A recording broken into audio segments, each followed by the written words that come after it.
Les incidences de ta communication, Alexandra, j'ai fermé la tablette et j'ai repris le... Alors, c'est la tablette remarquable puisque je n'ai pas les soucis de batterie que tu évoquais. Voilà. La conclusion, elle sera brève parce que je pense que les échanges ont été suffisamment riches, précis et variés pour ne pas y revenir. Ce serait sinon caricaturer les propos et la finesse d'analyse des divers collègues que, au nom du collectif ANR, je tenais à remercier. La conclusion, on va la proposer de manière très très synthétique par trois prises de parole. Si vous en êtes d'accord, donc Franck dira quelques mots en tant que personne qui a écouté, qui a essayé de mettre en tension et en éclairage quelques tendances. J'en dirai aussi quelques mots dans la foulée. Ensuite, Divina donc nous donnera quelques informations autour de l'ANR et de cette dernière année de l'ANR Translit.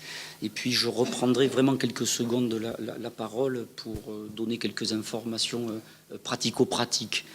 Juste une remarque, vous n'en avez peut-être pas conscience, mais nous vivons ensemble une expérience rare. Nous sommes en passe de battre le record dit de Tempéré. Le record de Tempéré, pour quelques-uns d'entre nous qui avions été à ce colloque, a consisté à l'issue de 3 ou 4 demi-journées de finir à l'heure. Et à quelques secondes près, je pense qu'on va peut-être battre le record, ce qui est assez remarquable. Nous n'avons, pour ainsi dire, pris aucun retard. Et ça, je tenais quand même à le souligner. C'est une expérience collective rare. Franck. Ouais. Alors, je vais essayer de ne pas perdre une seconde de plus. Juste quelques impressions très, très rapides. Bon, la première, c'est que le but de ce colloque était vraiment de réunir des gens qui utilisent des protocoles, qui utilisent des axes de recherche très différents, très pluridisciplinaires. Et c'était cette idée de croiser, de mettre en constellation ces apports pour essayer un petit peu de construire une problématique ou de construire autour de l'objet des affiliations numériques. J'ai envie de dire que l'objectif qui était de construire par les pratiques et les pratiques de recherche cet objet d'affiliation au sein de la translittératie, les apports qui ont été faits à ce titre m'ont paru très enrichissants et ouvrent un certain nombre de questions, mais peut-être que Vincent y reviendra. Ça, c'est ma première impression, cette idée de mosaïque dynamique. Ma deuxième impression, elle est au niveau dans cette mosaïque, essayer de trouver quand même des points d'ancrage, c'est-à-dire au fond comment on pourrait concevoir des portes d'entrée pour dire on va examiner un certain nombre de pistes. Alors, c'est très sommaire, je m'en excuse, mais de manière très arbitraire, j'en proposerai 3. Il me semble qu'il y a une entrée qui est celle de l'automatisation qui a été inaugurée par André Tricot, celle des routines, des allants de soi, qui à la fois débordent sur le plan cognitif, mais aussi sur le plan technologique. Et il semble effectivement qu'il y a une sorte d'abord d'appropriation, d'une sorte de reconfiguration de ces routines ou de ces allants de soi. Il me semble, et je n'ouvre là que la porte, qu'on pourrait regrouper un certain nombre de travaux qui ont été faits en ce sens à partir des procédures qui vont de la procédure cognitive à la procédure professionnelle. Et là, je renvoie à ce qui a été notamment associé aux postures des enseignants. La deuxième entrée, ça serait l'entrée de l'autonomisation, c'est-à-dire en fait, pourquoi il y a des affiliations? Parce qu'il y a un besoin d'affiliation et que cette présentation de soi à travers des collectifs, avec toutes les problématiques de valeurs, de normes, c'est quand même quelque chose qui est le moteur. Le moteur, c'est pas forcément que l'outil numérique, c'est ce principe anthropologique qu'on ne peut être soi qu'en se présentant aux autres et qu'on ne peut, au fond, que penser que si on pense avec les autres. Ça serait le deuxième domaine. Alors, à travers cette autonomisation, il est bien évident que se posent des tas de questions sur la socialisation juvénile, sur la socialisation active et la socialisation passive qui ont été un petit peu abordées. Et le troisième champ, ce serait le champ des médiations. C'est-à-dire qu'à travers les affiliations, tout ce qui est en jeu, c'est au fond tout ce qui se partage, tout ce qui est exprimé, tout ce qui est appartenance culturelle et cognitive, et qui, en gros, production de savoir, et qui se trouve rethéâtralisé à travers la donne numérique et de l'accompagnement dans le numérique. Voilà, ces trois domaines me paraissent être, ces trois entrées pourraient être une sorte d'observation qui accompagne nos travaux. Je vous la propose pour ce qu'elle est. Ma dernière remarque, et je ne vais pas être très, très long, je voudrais dire, il me semble qu'on a répondu à la question d'Alexandre Serre, est-ce que les affiliations numériques existent? Pourquoi? Parce qu'effectivement, elles existent sous trois formes. D'abord, je crois que nous avons un immense corpus que nous avons à traiter et qui pose le problème de comment on peut aborder scientifiquement tous ces échanges dits d'affiliation, toutes ces productions de savoir à travers l'espace translittératique. Il faut qu'on soit capable de mieux les connaître, de mieux les comprendre, de mieux les appréhender. La deuxième réponse, ça serait qu'effectivement, les affiliations numériques, elles existent comme une ouverture. C'est-à-dire qu'on sent très bien qu'il y a une sorte de mouvement, alors je ne sais pas si c'est une convergence, si c'est un tournant. Il me semble que l'approche médiologique nous montre effectivement comment il y a une reconfiguration d'un certain nombre de figures humaines, et qu'effectivement les affiliations numériques constitueraient en quelque sorte un horizon possible pour cette ouverture.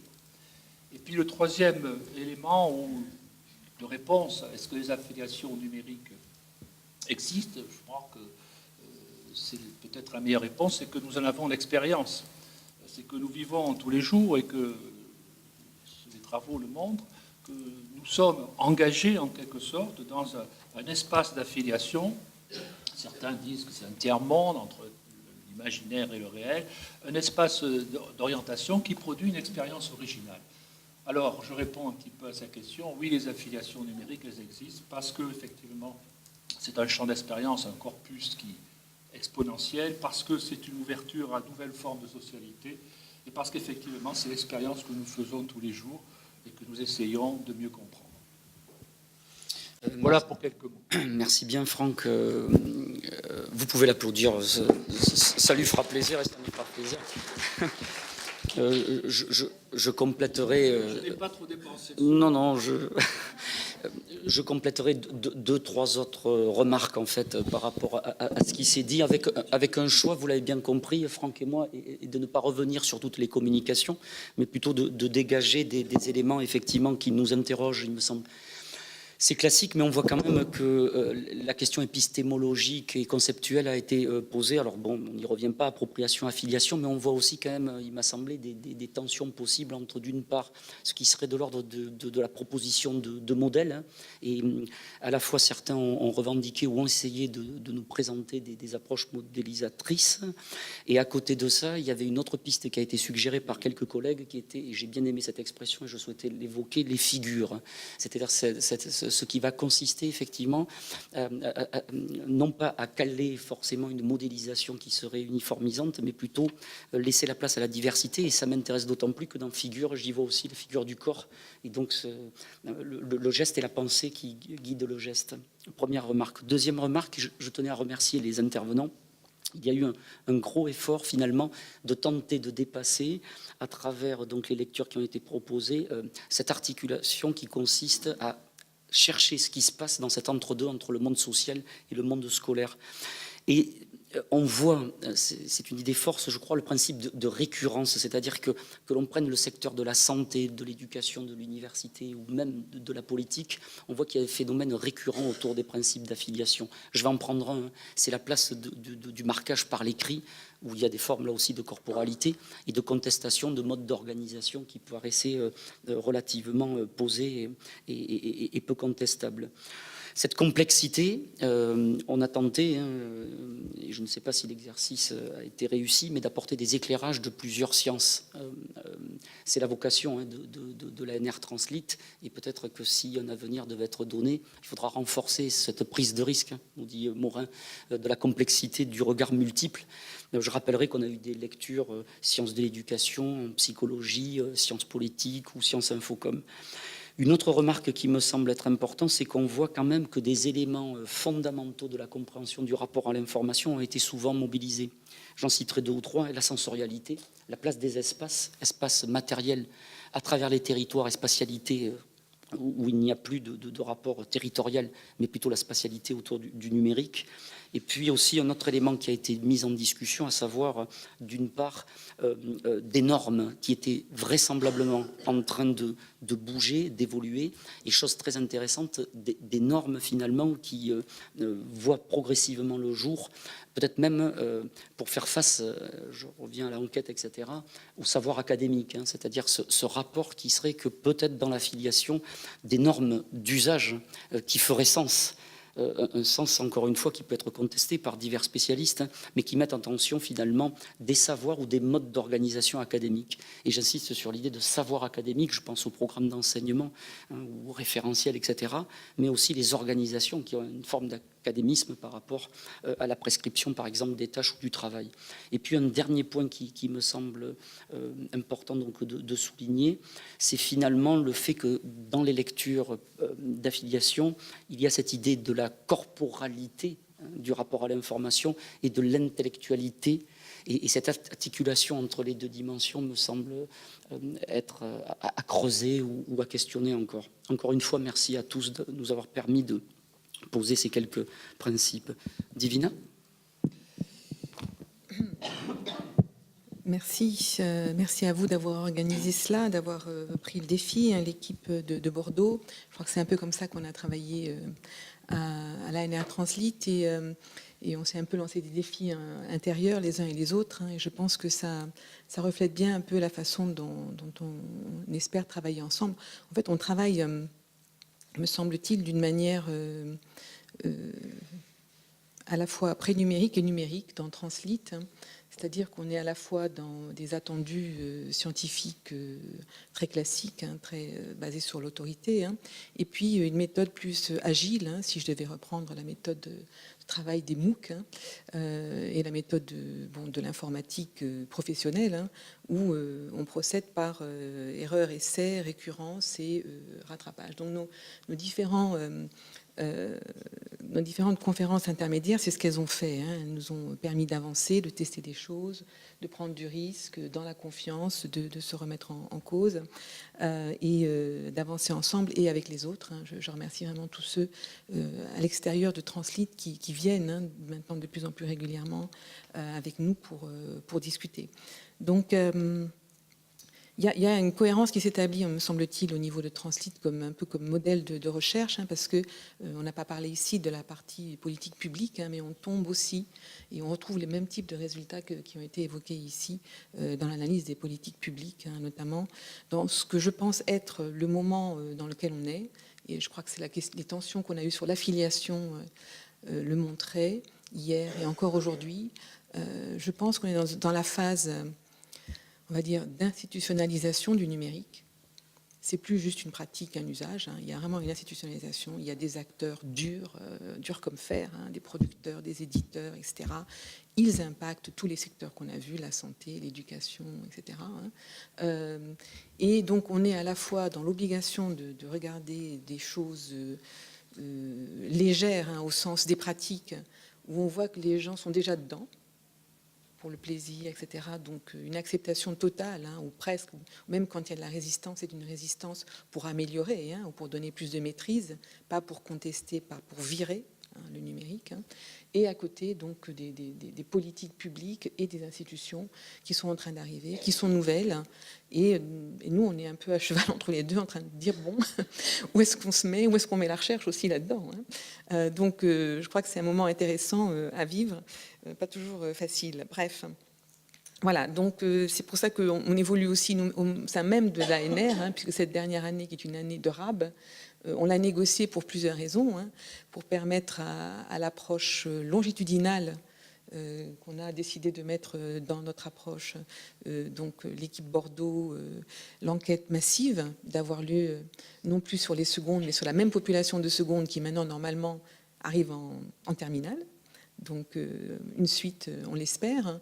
Et puis aussi d'aller sur les portraits, donc qui va nous permettre de récupérer peut-être de l'humain, du corps, etc. Et sur les écrans, ce sont un peu deux ateliers un peu de l'année qui viennent, les écrans dans leur spatialité.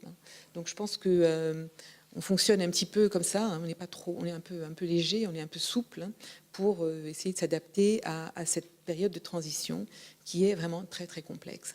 Donc voilà, donc merci à tous de nous suivre là-dedans. Alors avant qu'on se sépare, un scoop, puisque grâce à Amélie Thuré, où est-elle Amélie ? Et là-bas au fond, on vient enfin de trouver le lieu, par rapport aux deux ou trois espaces qu'on s'était donnés comme recherche. On vient de trouver le lieu et la date du prochain colloque, le colloque final, donc pour lequel on vous donne à tous rendez-vous. On va en rediscuter en AG, donc c'est sous caution que tous les collègues en AG l'entérinent tout à l'heure. Mais en principe, ça serait entre le 7 et le 9 novembre à La Villette. Et donc, un lieu, si vous voulez, où les cultures du numérique sont extrêmement discutées. On sera sans doute en partenariat avec le Fab Lab InMedia. On aura le soutien aussi des CMEA, de l'UNESCO, etc., nos partenaires habituels. Voilà. Donc, on va continuer à essayer de travailler avec ces partenaires et dans le dialogue avec ces autres partenaires pour reverser, comme on se l'est promis depuis le départ aussi, nos résultats vers les autres publics, vers des savoirs médians, vers les enseignants, voilà. Voilà, donc ça c'est la dernière nouvelle du jour.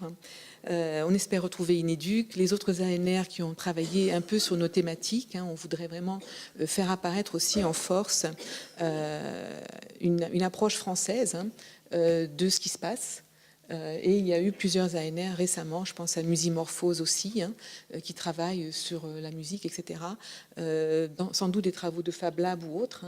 Vraiment essayer de faire quelque chose où on puisse faire émerger la communauté de chercheurs que nous sommes et qui allons pouvoir continuer à travailler ensemble, même à la fin de Translite. Voilà, donc c'est un peu cette proposition que je voudrais arrêter aujourd'hui, en vous remerciant à tous vraiment de votre présence en face à face et de votre participation virtuelle et en continu, je l'espère. À bientôt.